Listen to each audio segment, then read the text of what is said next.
عليكم ورحمة الله وبركاته. إن الحمد لله والصلاة والسلام على رسول الله وعلى آله وصحابته والتابعين لهم بإحسان إلى يوم الدين. أما بعد،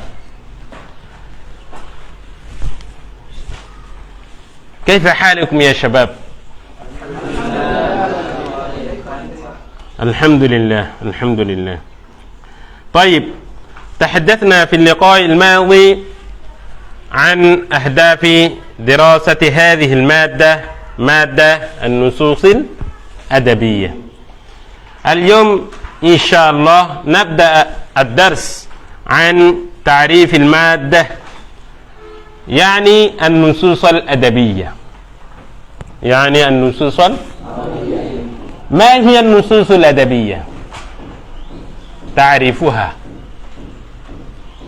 هناك كلمتين يا شباب، النصوص وكلمة أخرى الأدبية. نعرف هاتين الكلمتين على حدة فردا. أولا، أنا كتبت في المذكرة كذلك معنى النصوص لغة واصطلاحا. معنى النصوص واصطلاحا.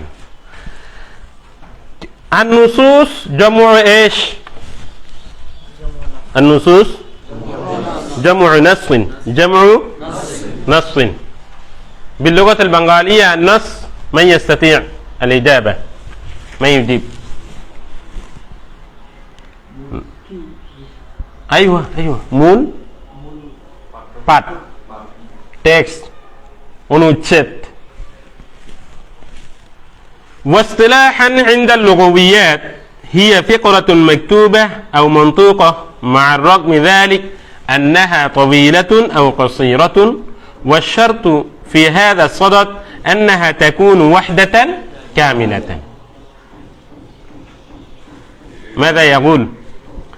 ماذا يقال يا شباب؟ هي فقرة مكتوبة. ما معنى فقرة؟ ما معنى فقرة؟ ونتشت. هي فقرة مكتوبة يعني لكتو ونتشت. فهمت يا شيخ؟ فقرة مكتوبة يعني أو منطوقة. ما معنى منطوقة يا شباب؟ ما ينطق উচ্চারিত হয় কথা, মৌখিক বক্তব্যাংশ। هي فقرة مكتوبة أو منطوقة. طيب، নসের পারিভাষিক অর্থ আরবিতে আমরা এভাবে বলতে পারি, النصوص هي فقرة مكتوبة أو منطوقة.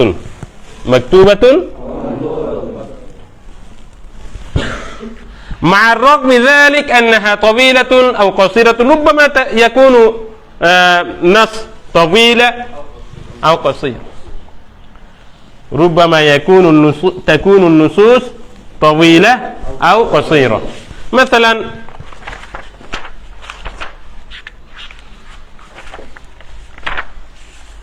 شوف يا شباب، هناك كثير الفقرات كتبتها في المذكرة. شفت يا شباب؟ مثلا نماذج من نثر الحديث. هذه هي النص. في كل درس موجود نص. في كل درس موجود نص. هي النص. نعم، ربما تكون النصوص طويلة أو قصيرة، وربما تكون النص صغيرة. نعم، ولكن هناك شرط أساسي. ما هو؟ أنها تكون وحدة كاملة. ما معنى تكون وحدة كاملة؟ أي وحدة مجمعة غير مفككة. باللغة الإنجليزية complete unit. একই ইউনিটের হতে হবে, একই প্রসঙ্গ একই ইউনিটের হতে হবে। বিক্ষিপ্ত আকারে না, এমন থেকে যে একটা অনুচ্ছেদ আপনার লিখিত হবে বা বলা হবে সেটা একই ইউনিটের হতে হবে, এটা বিক্ষিপ্ত হতে পারবে না। আশওয়াইয়ান সেখানে নানান বিষয় আশওয়াইয়ান একটা নসের ভিতরে, একটা অনুচ্ছেদের ভিতরে অবতারণা করতে পারবে না। এ হচ্ছে নসের সংজ্ঞা। তাইলে আমরা আবারও এভাবে বলতে পারি, আপনারা পড়েন তো একবার, হিয়া ফিকরাতুন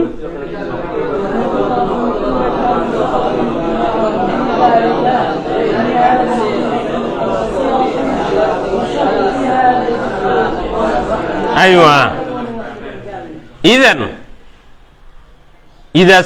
إذا سئل أحد منكم ما هي النصوص لغة واصطلاحا، الآن تستطيع الإجابة يا شباب؟ إن شاء الله. طيب الآن الكلمة الثانية نشرحها الآن، الأدب. النصوص الأدبية. أدبية، هناك كلمة الأدب. ما هو الأدب؟ সাহিত্য, যেটা আমরা সাহিত্য বলি আর কি। সাহিত্য কাকে বলে? সাহিত্যের সারমর্ম কথাটা কি? হাকিকাতুল আদব। হাকিকাতুল আদব ইয়া শাবাব, ذكروا يا شباب يعني كلمات عديدة.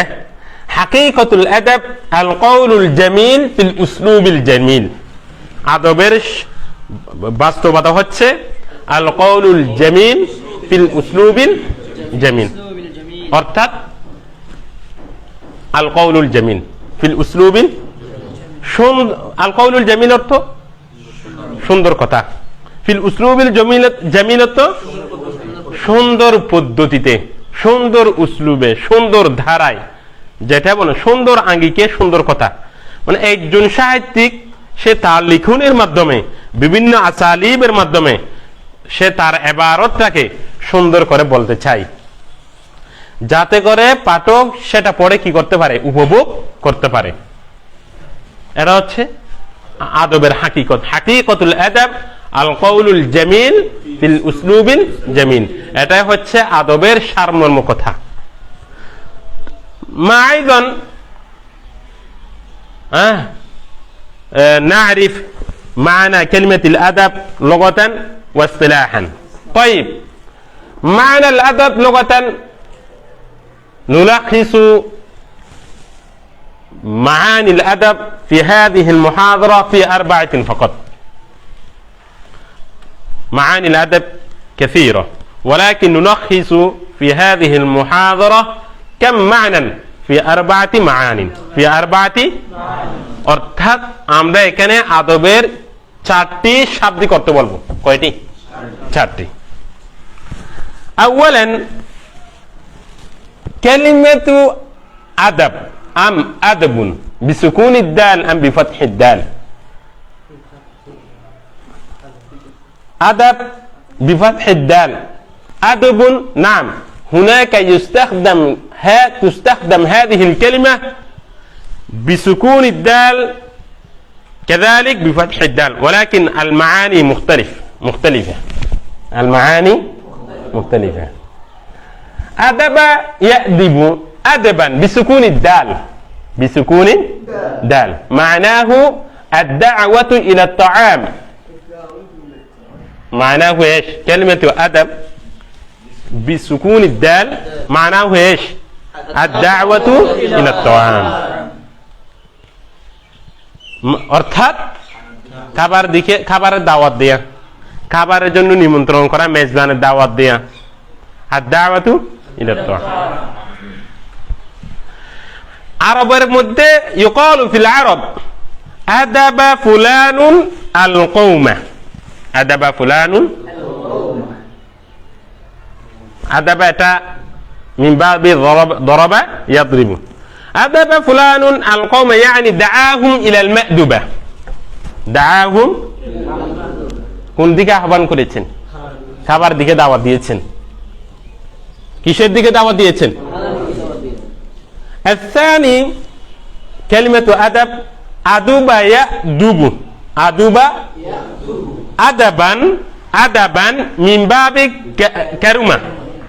من باب أدب يأدب أدبا فهو أديب فهو فهمتم يا شباب؟ ما معنى أديب؟ شهدت.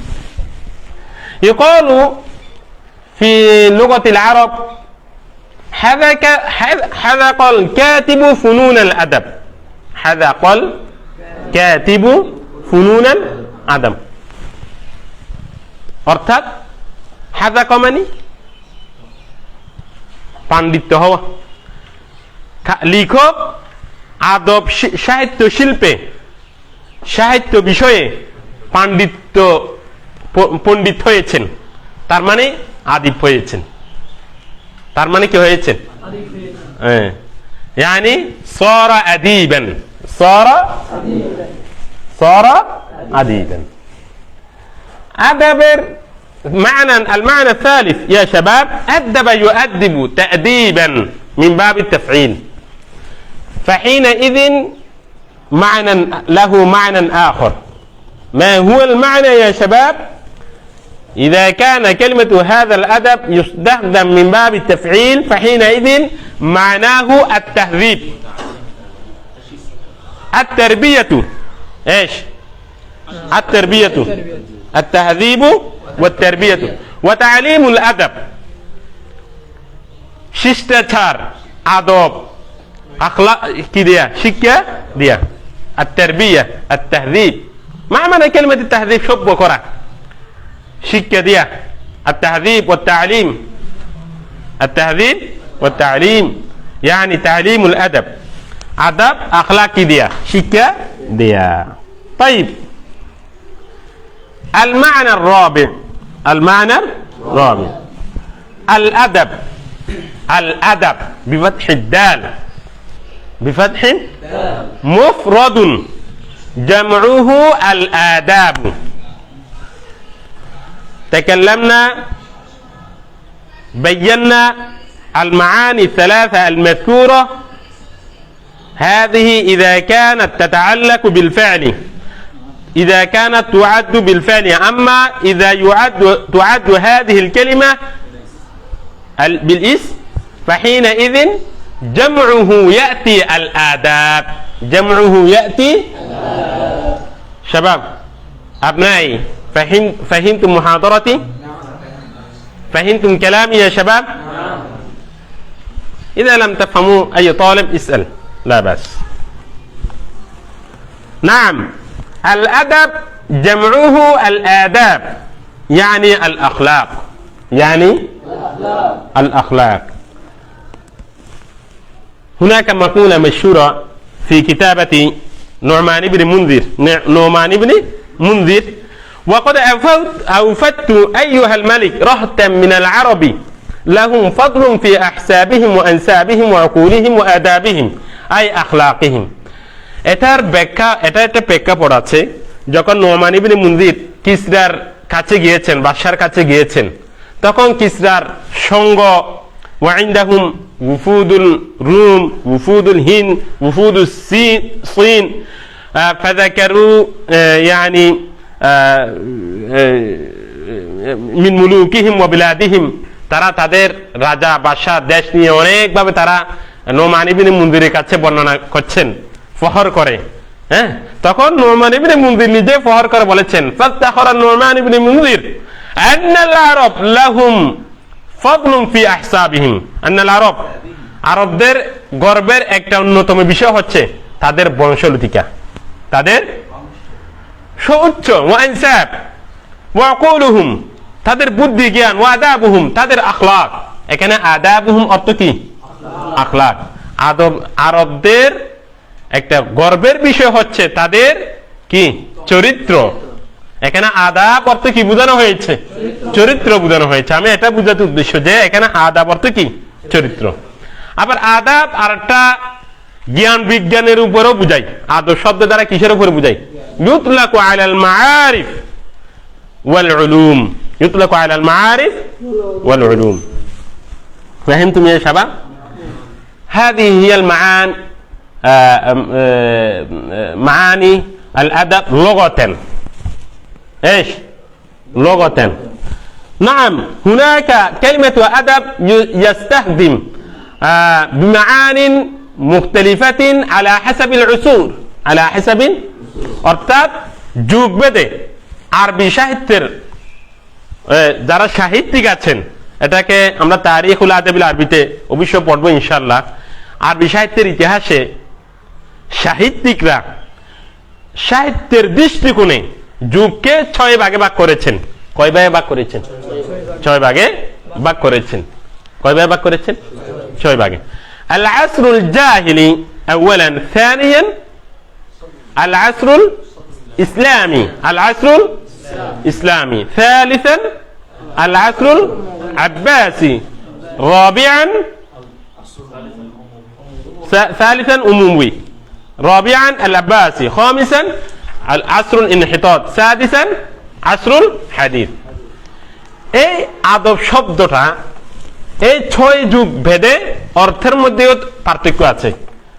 অর্থাৎ এই আদব শব্দটা জাহিরি যুগে এক অর্থে ব্যবহার করা হয়েছে, আবার ইসলামী যুগে আরেক অর্থে ব্যবহার করা হয়েছে, উমবি যুগে আরেক অর্থে ব্যবহার করা হয়েছে, আব্বাসী যুগে আরেক অর্থে ব্যবহার করা হয়েছে, আসরুল ইনহিতাত পতনের যুগে আরেক অর্থ ব্যবহার করা হয়েছে, আধুনিক যুগে আরেক অর্থ ব্যবহার করা হয়েছে। শব্দ একটাই। শব্দ কি? আমি কথা বুঝতে পারিনি মনে হয়।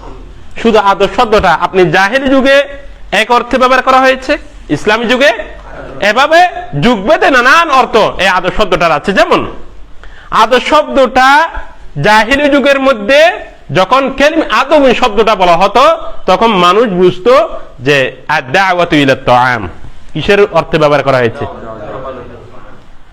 জাহিলি যুগের লেখনীতে আদব শব্দটা এই আদ-দাওয়া খাবারের দিকে, মেজবানের দিকে আহ্বান করা অর্থে ব্যবহার করেছেন, সাহিত্যের অর্থে না। কথা বুঝতে পেরেছি? তাই ইস্তাখদামা ফিল উস্তুকদিমা কালিমাতু আদব ফিল আসরিল জাহিলি ফি মা'না আদ-দাওয়াতি ইলা তাআম। যেমন আমরা শুআরাদের কবিতায় পাই, যেমন তরফা ইবনে আব, উনি তার একটা কবিতা আছে, নাহনু ফিল মিশতাতি নাদউল জাফলা লা তারাল আদাবা আদিবা ফিনা ইয়ান্তাকির, ফিনা ইয়ান্তাকির। নাহনু ফিল মিশতাত, এখানে এই শব্দটার অর্থ, কবিতাটার অর্থ আমাদের পুরোপুরি জানার দরকার নেই। উনি বলছেন আমরা যখন শীতকালীন বা মিশতাত মানে হচ্ছে আইয়ামু শীতা ওয়াল মাতর, এই সময়ে আমরা যখন কাউকে খাবারের দাওয়াত দিই, একজনকে খাবারের দাওয়াত দিই না, সবাইকে খাবারের দাওয়াত দিই। এটা একটা সহা উদারতা, তারা সহি এটা বুঝাতে চেয়েছেন আর কি। শুধু বড় মানুষ থাকবে আমাদের খাবার দাওয়াতে তেমন না, অমুক থাকবে তেমন, সবার জন্য আম দাওয়াত, সবার জন্য। লা তারাল আদিবা, আপনি দেখবেন যে কোন আদিবা মানে আদ-দাঈ ইলা তাআম, আয়োজক, খাবারের আয়োজক, যে ফিনা ইয়ান্তাকির, ও মুখকে বাদ দেন, অমুককে নেন, অমুককে বাদ দেন, অমুককে দেন, এরকম না। এখানে লা তারাল আদিবা ইয়ানি আদ-দাঈ ইলা তাআম, আদ-দাঈ ফাহিমতুম? তাহলে জাহেলি যুগে আদব শব্দটা কিসের অর্থে ব্যবহার করা হয়েছে? তাই। ثانيا صدر الإسلام كلها مكتوبة يا شباب في المذكرة.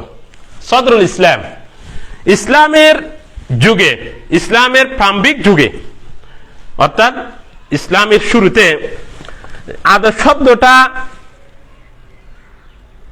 আরেকটা নতুন অর্থ আসছে। ইস্তাখদামা রাসূল সাল্লাল্লাহু আলাইহি ওয়াসাল্লাম কালিমাতা আদব في هذا في العصر الإسلامي في معنى جديدا وهو التهذيب والتربية. ইসলামী যুগে আদব শব্দটা তাহযীব এবং তারবিয়তের অর্থে ব্যবহার করা হয়েছে। তাহযীব, আদাব, যেমন আমাদের মেশকাতে শরীফের মধ্যে আছে না, হ্যাঁ কি আছে? বাব আছে না, কি আদাব আছে না? এটা এখানে আদাবের অর্থটা কি? সাহিত্যিক না, আদাব, আখলাক, শিষ্টাচারের বর্ণনা। যেমন হাদিস শরীফে এসেছে, আদাবানি রব্বি ফাআহসানা তা'দীবি। এখানে কি আল্লাহ রাব্বুল আলামিন, নবী আলাইহিস সালাম বলেছেন এভাবে যে আল্লাহ তাআলা আমাকে সাহিত্য শিখিয়েছেন? না, আল্লাহ তাআলা আমাকে কি দিয়েছে, কি শিখিয়েছেন? তারবিয়ত, তাহযীব। এখানে আদাবানি ইয়ানি আল্লামানি রব্বি, আল্লামানি রব্বি, আল্লামানি রব্বি। তাহলে আমরা এতটুকু রব্বানি রব্বি অর্থাৎ আল্লাহ তাআলা আমাকে তারবিয়ত, আখলাক, শিষ্টাচার কি করেছেন, শিখিয়েছেন। তাহলে ইসলামী যুগের মধ্যে আদব শব্দের অর্থ কিসের অর্থে পাওয়া যায়? التهذيب والتربية. ثالثا العصر الأموي اكتسبت كلمة أدب في هذا العصر معنى تعليميا، معنى অর্থাৎ উমবি যুগে আদব শব্দটা তালিমের অর্থে ব্যবহার করা হয়েছে, শিক্ষার অর্থ। কি শিক্ষা? ما يتعلق بدراسة التاريخ والفقه والحديث والقرآن الكريم والحديث النبوي، এগুলি শিক্ষা দেওয়ার অর্থে ব্যবহার করা হয়েছে। তাহলে উমবি যুগে আদব শব্দটা কিসের অর্থে ব্যবহার করা হয়েছে? তালিম। আবার تعالوا يا شباب من البداية في العصر الجاهلي معنى الأدب أيوة في العصر الإسلامي التربية، في العصر الأموي التعليم. التعليم ما يتعلق بدراسة التاريخ والفقه والقرآن الكريم والحديث الشريف. في العصر العباسي يا شباب أبنائي نجد هذا المعنى إيش؟ معان، يعني معان التهذيب والتعليم. التهذيب والتعليم আব্বাসি যুগের মধ্যে অর্থটা বহাল আছে। التهذيب والتعليم এটা কোন যুগের অর্থে, কোন যুগের মধ্যে ব্যবহার করা হয়েছে আদবের? ইসলামী যুগের মধ্যে। এটার অর্থ, এটার ব্যবহার কিন্তু আবার কোথায় পাওয়া যায়? আব্বাসি যুগে। তবে সেখানে একটু আরো উন্মুক্ত হয় না, যত উলুম আছে সব উলুমের ক্ষেত্রে এই আদব শব্দের মাফহুমটা ওয়াসি', উন্মুক্ত হয়েছে, বিক্ষিপ্ত হয়েছে। বিশেষত উলুমুল বালাগা, উলুমুল লুগার ক্ষেত্রে এটা কি করা হয়েছে? ব্যবহার করা হয়েছে। যেমন আমরা সে যুগে আল আদাবুস সগীর, আল আদাবুল কবির যেখানে আলোচনা করেছেন ইবনে মুকাফফা কি নিয়ে, হিকাম, নাসায়ে, সিয়াসা, এগুলো নিয়ে তিনি সেখানে নানান উলুম নিয়ে সেখানে কি করেছেন, আলোচনা করেছেন। বিশেষত আব্বাসি যুগের মধ্যে এই আদব শব্দটা বালাগা এবং লুগার ক্ষেত্রে কি করেছেন বেশি। খামিসান الدول العصر الدول المتتابع يعني عصر الانحطاط. এই যুগকে কয়েকভাবে আমরা ইতিহাসের পাতায় পাই। আসরুল ইনহিতাত বলি, আসরুল তুর্কিও বলি, অথবা আসরুল মামলুকি ওয়াল উসমানি একসাথে বলি। আসরুদ দুওয়ালের এই যুগের মধ্যে, প্রথম যুগের মধ্যে আদব শব্দের অর্থটা একটা আরো একটু হাস হয়ে গিয়েছে, নির্দিষ্ট হয়ে গিয়েছে। কিসের ক্ষেত্রে? নজম এবং নসরের ক্ষেত্রে হাস হয়ে গিয়েছে। আদব শব্দটা কিসের ক্ষেত্রে হাস হয়ে গিয়েছে? নজম এবং নসরের ক্ষেত্রে কি হয়ে গিয়েছে? হাস হয়ে গিয়েছে। এভাবে অন্যান্য উলুমের ক্ষেত্রেও এটা তখনও ব্যবহার আরো ব্যাপক হয়, ব্যাপক হয়েছে। এই জন্য ইবনে খুলদুন রাহিমাহুল্লাহ তিনি আদবের একটা সংজ্ঞা দিয়েছেন, হিফযু আশআরিল আরব ওয়া আখবারিহিম। যেহেতু আদব কাকে বলা হয়, বলেছেন হিফযু আশআরিল আরব ওয়া আখবারিহিম, আরবের শেয়ারগুলিকে কি করা, মুখস্থ করা। যেহেতু আদবটা কিসের সাথে হাস হয়ে গেছে, তখন শেয়ার, নসর সাথে হাস হয়ে গিয়েছে।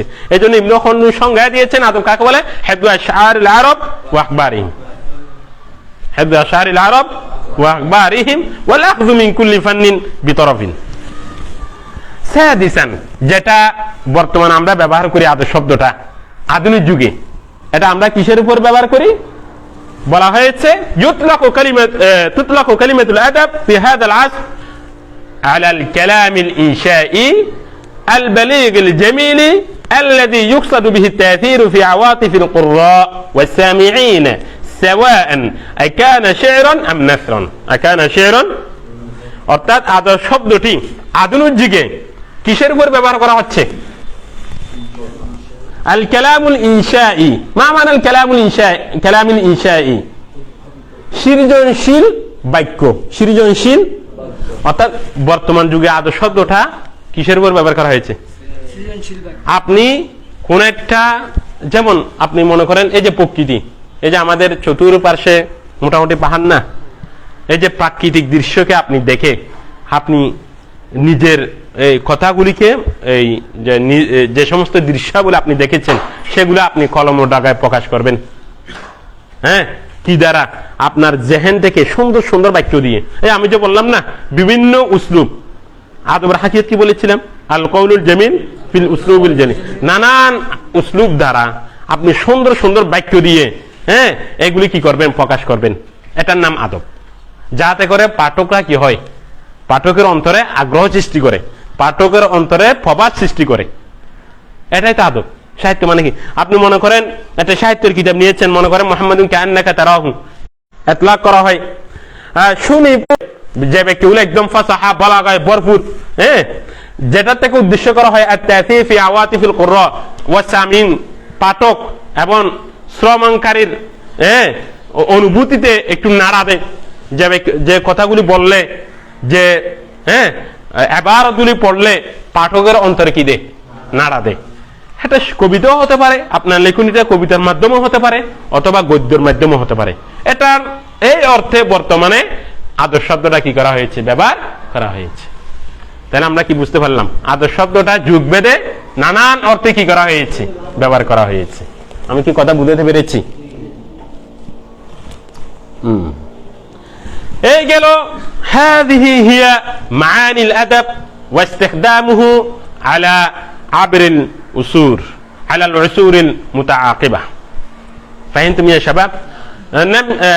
الآن نذهب إلى الأمام. يعني ما معنى الأدب اصطلاحا؟ ما معنى الأدب؟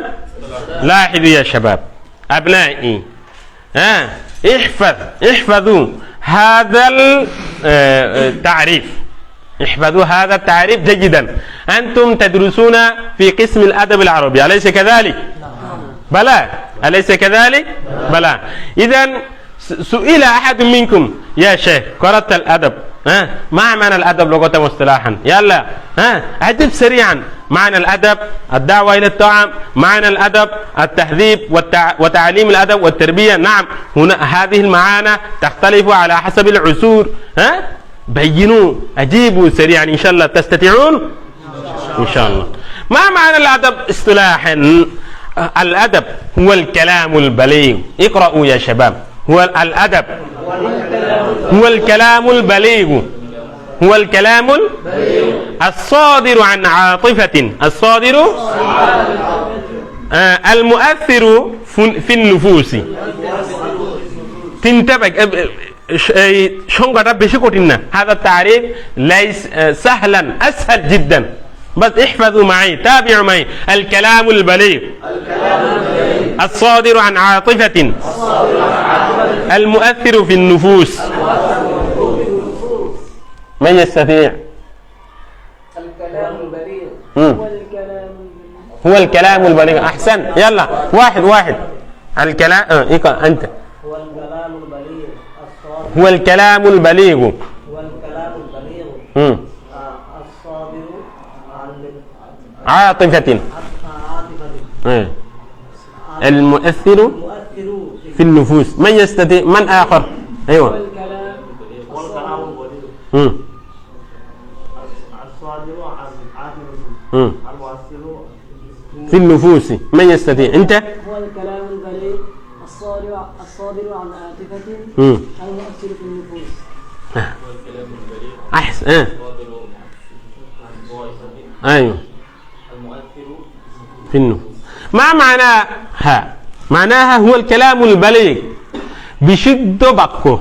الكلام البليغ بشد يعني يراعي الكاتب في كلامه في كتابته الفصاحة والبلاغة بشد بقه، ما عدا المفردات الصحيحة. فهمتم يا شباب؟ الصادر عن عاطفة যেটা কোত্থেকে বের হয়? অনুভূতি থেকে। الصادر আইওয়া, অনুভূতি, নিজের অনুভূতি থেকে, কারো থেকে নকল করে না। নিজে যা দেখেছে, যা চিত্রায়ন করেছে প্রকৃতি বা যেটা যে কোনো বিষয়ে চিত্রায়ন করেছে সেটা নিজের অনুভূতি থেকে কি করবে? বের করবে। তাইলে বিশুদ্ধ বাক্য, দুই অনুভূতি থেকে বের হওয়া, তিন আল মুআসসিরু ফিন নুফুস এবং অন্তরের মধ্যে প্রভাব ফেলে, অন্তরের মধ্যে কি ফেলে, এই তিনটে যখন এই অর্থে যখন আপনার লেখাটা হবে তখন সেটা সাহিত্য মানের পর্যায়ে পড়বে। এই মানের লেখা যদি আপনি লিখতে পারেন তখন কোন পর্যায়ে গিয়ে পড়বে, সাহিত্য পর্যায়ে গিয়ে পড়বে। সামনে ইনশাআল্লাহ نتحدث أركان الأدب، نتحدث أركان الأدب إن شاء الله سيأتي إن شاء الله معنا। এখন আমরা পড়েছি তারিফুন নসি লুগাতান ওয়া ইসতিলাহান, তারিফুল আদাব লুগাতান ওয়া ইসতিলাহান মুনফরিদান। الآن ما هي النصوص الأدبية مجتمعا؟ এক্ষেত্রে নুসুসুল আদাবিয়া কাকে বলে? এতক্ষণ পড়ে আছেন নস কাকে বলে, আদব কাকে বলে, এখন পড়ব কোনটা, নুসুস আদাবি কাকে বলে, আদাবিয়া কাকে বলে, নুসুস আদাবিয়া কাকে বলে। কথা বুঝতে পেরেছি? হাদ্দাল কবি হাদ্দাল ওয়াফি আপনারা পড়েননি? কোথায় পড়েছেন? উসুলুল শাসিতে, হ্যাঁ অনেক জায়গায় পড়েছেন। এবার একত্রে আমরা সংজ্ঞায়িত করব কি তারিফুন নসল আদাবি। তারিফুন নসল আদাবি হুয়া মাতনুল কালাম الذي يعبر به الأديب عن مشاعره وخلجات نفسه بالأسلوب الجميل المؤثر في النفوس المثير للعواطف। মাতনুল কালাম, নুসুস আদাবি কাকে বলা হয়? বাক্যের মতনকে। মতন তো বুঝেন, এটা তো আমরা হাদিসে পড়েছি। কেন মতন? হ্যাঁ, যার মাধ্যমে একজন সাহিত্যিক নিজের অনুভূতিকে ব্যক্ত করবে, প্রকাশ করবে। ইউআব্বিরু বিহিল আদিব, ইউআব্বিরু বিহিল, যার মাধ্যমে আদিব আন মাশাইরিহি নিজের অনুভূতিকে কি করবে, ব্যক্ত করবে। ওয়া খালাজাতি নাফসিহি, এবং নিজের অন্তরে আবেগ উচ্ছ্বাসকে প্রকাশ করবে।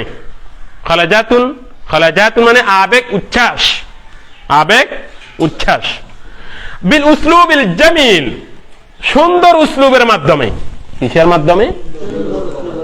আল মুআসসির ফিন নুফুস আল মুসির লিল আওয়াতিফ, অনুভূতিকে নাড়া দেয়, অন্তরের প্রভাব বিস্তার করে। এইরকম যদি আপনার লেখাটা একজন আদিব যদি প্রকাশ করতে পারে, বুঝে যাবে সেটা সাহিত্য মানের পর্যায়ে পড়বে। কথা বুঝে আসছে? লিখতে পারবেন ইনশাআল্লাহ? বলতে পারবেন ইনশাআল্লাহ? আইও ইসাল।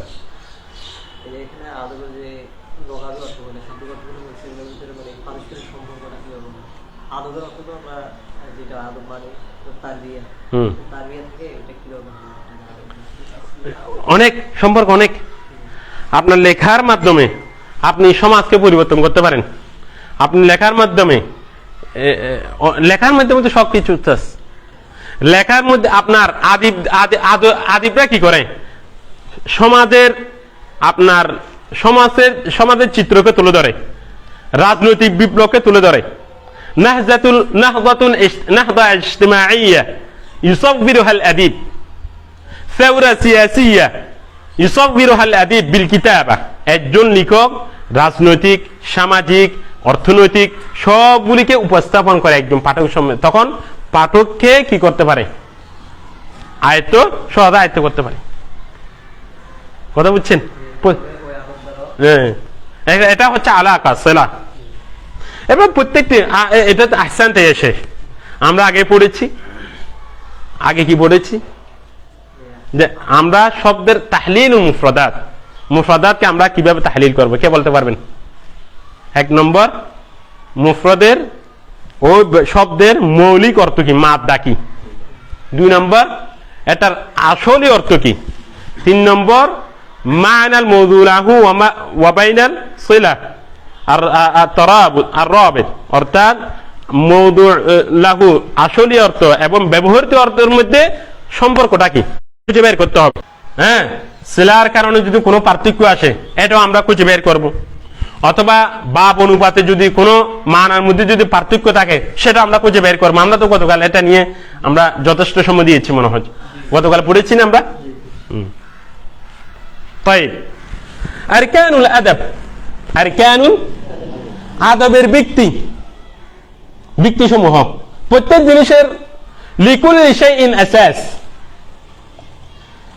মা মানা রুক ইয়া শাবাব মা মানা রুকনুন আরকানুল ইসলাম হ্যাঁ মূল ব্যক্তি আরকানুল ইসলাম খামসা আলাইসা কাযালিক আরকানুল ঈমান কাম ইয়া শাবাব সাবা হ্যাঁ ইসলামের ভিত্তি কয়টি আমরা সহজে বলতে পারি হাদিসে জিবরিল নেই যা জিবরিল بينما نحن عند رسول الله صلى الله عليه وسلم ذات يوم اطلع علينا رجل شديد بياض الثياب وشديد سواد الشعر لا يرى عليه اثر السفر ولا يعرفه منا احد حتى جلس الى النبي صلى الله عليه وسلم فاسند ركبتيه الى ركبتيه ووضع كفيه على فخذيه وقال يا محمد اخبرني عن الاسلام قال عن الاسلام ان تشهد ان لا اله الا الله وتقيم الصلاة وتؤتي الزكاة وتصوم رمضان وتحج البيت إن استطعت إليه سبيلا قال صدقت فعجبنا يسأله ويصدقه قال فأخبرني عن الإيمان قال أن تؤمن وكتبه ورسله واليوم الآخر وتؤمن بالقدر خيره كم يا شباب 6 ইমানের ব্যক্তি 6টি আমাদের আকীদা নিয়ে খুব চর্চা করতে হবে যেটা আমাদের উলুমের মধ্যে যেটা আমাদের জন্য মৌলিক বিষয় সেটা হচ্ছে আকীদা আকীদা নিয়ে যথেষ্ট পড়াশোনা করা হয় আমাদের জামিয়াত শাইখ জমিরুদ্দিন আল ইসলামিয়ার দাওয়া বিভাগে যথেষ্ট গবেষণা পড়াশোনা করা হয় দারসান ওয়া বাহসান আমাদের দাওয়া এবং ইসলামিক স্টাডিজ যেটা আছে অনন্য ধরনের মানহাজ সিলেবাস এগুলো ইনশাআল্লাহ আমি কোনো সময় বলবো যুগের চাহিদা মিটাতে আমাদের যে জামিয়াত শাইখের যে দাওয়ান ইসলামিক স্টাডিজ বিভাগ আছে এটা বিকল্প নেই উস্তাদ মানহাজ দেখে নিয়ে আসেন আপনি বাইবেল পড়েছেন নি পড়ছেন খ্রিস্টানদের আমরা ইসলাম ধর্ম নিয়ে গবেষণা করছি হ্যাঁ আমরা কিন্তু একটা কথা আছে তুরাফুল আশিয়াউ ইসলামের কি মুহাসিন ইসলাম সৌন্দর্য ইসলামের ধর্মগ্রন্থ কোরআন মাজিদ কি চমৎকার একটা গ্রন্থ এটাকে ফুটিয়ে তোলার জন্য বাইবেল জানলে আপনি যখন কম্পেয়ার করবেন তখন ইসলামের শ্রেষ্ঠত্ব কোরআনের মহত্ব আরো ফুটিয়ে তুলতে পারবেন কোরআন বিশুদ্ধ কোনো সন্দেহ আছে সনদ মুতাওয়াতির কোনো সন্দেহ আছে বাইবেল লাইসা সনদ মুতাওয়াতির এটা বিশুদ্ধ কোনো সনদ নেই এটা মানুষের বানানো যদিও বা তারা বলে এটা মুসার পক্ষ থেকে আসা কিতাব না এটা তাদের বানানো এটা কখন বানিয়েছেন কিভাবে বানিয়েছেন কি কি ইনহিরাফাত করেছেন সেগুলো আমরা জানি না দাওয়ান ইসলামিক স্টাডিজ বিভাগে একটা মুকারানাতুল আদিয়ান আছে বাইবেলে পড়া হয় এবং বাইবেলকে পড়িয়ে সেখানে কি কি তারা ইনহিরাফ করেছে হ্যাঁ ঈসা আলাইহিস সালামের যে জন্ম বৃত্তান্ত ঈসা আলাইহিস সালামকে আসমানে তুলে নিয়ে যে অবান্তর কথাগুলি সেখানে লিখেছেন যেগুলো কোরআনের সাথে সাংঘর্ষিক এগুলো আমাদের অবশ্যই জানতে হবে এই যে খ্রিস্টানরা 25শে ডিসেম্বর কি পালন করে হ্যাঁ জন্মদিবস না 25শে ডিসেম্বর এটা কি আসলে উনি কি 25শে ডিসেম্বর জন্ম লাভ করেছেন এটা কেমনে জানবেন আসেন কোরআনে তো স্পষ্ট ইশারা আছে বর্ষার মৌসুমে ঈসা আলাইহিস সালাম জন্ম লাভ করেছেন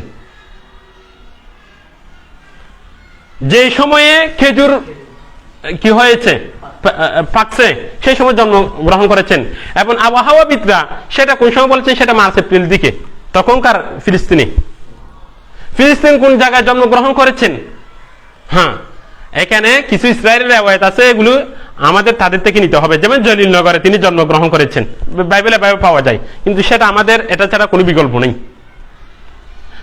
এই যে শুধু আপনি অবাক হবেন তারা আমাদের গ্রন্থ নিয়ে হাজার হাজার কিতাব লিখেছেন 50,000 অব্দি কিতাব লিখেছেন খ্রিস্টানরা শুধু কোরআন নিয়ে আর আমরা আলেমরা কোরআন শরীফের কয়টা তাফসীর পড়েছি বলেন এদেরগুলি বাদ দেন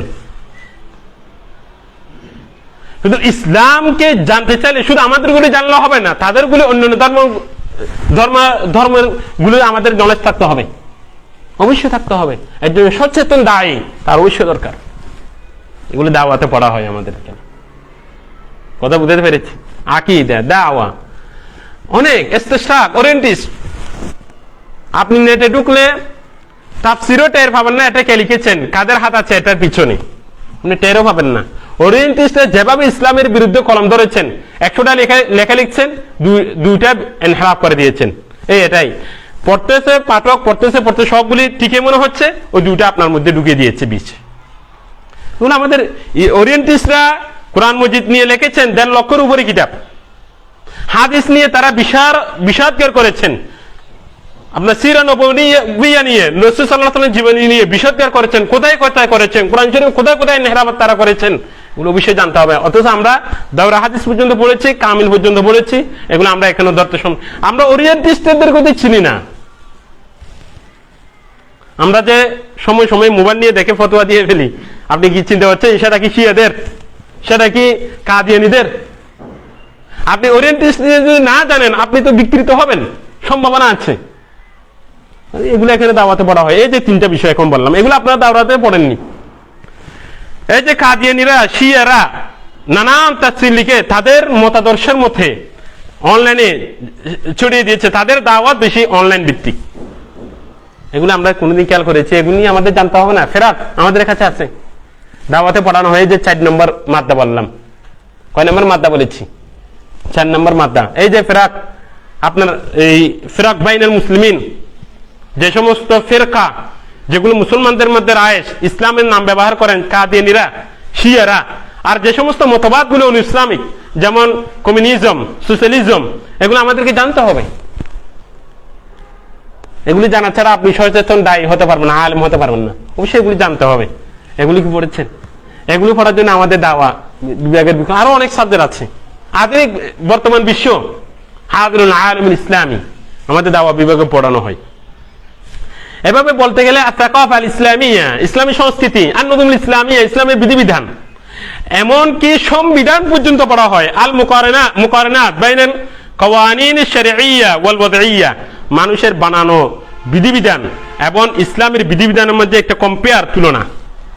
এখানে আমরা বাংলাদেশ সংবিধান নিয়ে স্টাডি করি, এবং বাংলাদেশ সংবিধানের মাঝে কি কি ইসলামিক বিষয়গুলি ঢুকে পড়েছে, এগুলো আমাদের অবশ্যই জানতে হবে। হ্যাঁ, এবং সর্বশেষ যেটা 7 নম্বর আমরা বিষয় রেখেছি, দাওয়ার উসলুব, হিকমা, অবশ্যই আপনাকে জানতে হবে। এটা না জানার কারণে বর্তমান সময়ে আমরা খুব বিভ্রান্তির দিকে যাচ্ছি। উলামায়ে কেরাম শুধু দাওয়ার পদ্ধতি, মধুর দাওয়া, আসারিবুদ দাওয়া, হ্যাঁ, এই তার ওয়াসাইলুদ দাওয়া, এগুলো আমাদের পড়তে হবে। যাই হোক, আমি তো অন্যদিকে চলে গেছি। বলতে চেয়েছে আরকানুল আদব কয়টি? আল আতিফা, আপনার সাহিত্যিক হওয়ার জন্য, এই সাহিত্য মানে লেখা হওয়ার জন্য এখানে আল আতিফা, আপনার কি থাকতে হবে? অনুভূতি থাকতে হবে। 2 নম্বর আল ইফকার, চিন্তা ফিকির থাকতে হবে। 3 নম্বর আল খয়াল, কল্পনা থাকতে হবে। একজন আদিব সবসময় কল্পনা করবেন, এটা কিভাবে তাবির করা যায়, এটা কিভাবে তাবির করা যায়, এটা কিভাবে তাবির করা যায়। এজন্য আপনাদের তাবির আছে না? আছে তো। 4 নম্বর আল আলফাজ ওয়া তারাকিব, আপনার মুফরাদাত জানতে হবে। আপনি শব্দ না জানেন, আপনি কিভাবে লিখবেন উস্তাদ? ফাহিম তুমি শাবাব? ওয়া তারাকিব, আপনি একটা আটটার সাথে কিভাবে যোগ করবেন, এটা তাকবিনুল জুমাল, এটা আটটার সাথে আপনি কিভাবে লিখবেন, এটাও আপনাদের অবশ্যই বাক্যের সুবিন্যাস, এটাও আমাদের আয়ত্তে থাকতে হবে। তখন আপনি আদিব হতে পারবেন। অতএব আদিব হতে একটা যোগ লাগবে। এটা আসছে, সামনে আসতেছে। আদিব হওয়ার জন্য এই 4টা জিনিস আপনার মধ্যে পাওয়া যেতে হবে। এবং আমরা কেন আদব পড়বো? আল গরদ মিন দিরাসাতিল আদাব ইউদরাসুল আদাব লিতাস্তামতাউন নুফুস বিফান্নিহিল জামিল। আমরা কেন আদব পড়বো? হ্যাঁ, আত্মার তৃপ্তির জন্য পড়ে মানুষের অন্তর কিভাবে তৃপ্তি পাবে। হ্যাঁ, ওয়া তাস্তাফিদুল উকুল মিন তাজারুবিল আযীম ওয়া আফকারিহি সামিয়া, একজন লেখকের সুউচ্চ চিন্তা থেকে, হ্যাঁ, থেকে, আপনার অভিজ্ঞতা থেকে আপনার ইস্তেফাদা করবে, জ্ঞান লাভ করবে। এভাবে ওয়া তাআওয়াদুদ দারিস আল কালাম আল বালিগ, এবং বিশেষ করে পাঠক বিশুদ্ধ বাক্যের উপর বেশি অভ্যস্ত হবে। আপনি ভালো ভালো লেখকদের লেখা পড়বেন, আপনার বাক্য বিশুদ্ধ হবে, আপনার লেখাও সুন্দর হবে, আপনার লেখা কি হবে? সুন্দর হবে। এই জন্য আমরা আদব পড়ব। ফলে আপনি কি হবেন? ফায়াসবিহু, একজন পাঠক আদ-দারিস কাদিরান আলা তা'বিরিল জামিল, একজন পাঠক সুন্দর অভিব্যক্তির উপর সে কি হবে? কাদের হবে, শক্তিশালী হবে। এই জন্য আমরা আদব পড়ব। এই জন্য আমরা কি পড়ব? আদব পড়ব। ওয়াসালনা ফি নিহায়াতিল মুহাদারা। আদব দুই প্রকার, নসর, নজম। নসর একটা হচ্ছে কবিতার অংশ, আরটা হচ্ছে গদ্যের অংশ। ইলাহা হুনা, এই পর্যন্ত আমরা সবগুলি পড়েছি মোটামুটি। আদবের মানি, নুসুসের অর্থ এবং আদব কয় প্রকার এবং আদবের যুগভেদে আদবের কি অর্থ, এই মোটামুটি সংক্ষিপ্ত আকারে এই ভূমিকাটাই আজকে আমাদের শেষ ক্লাস।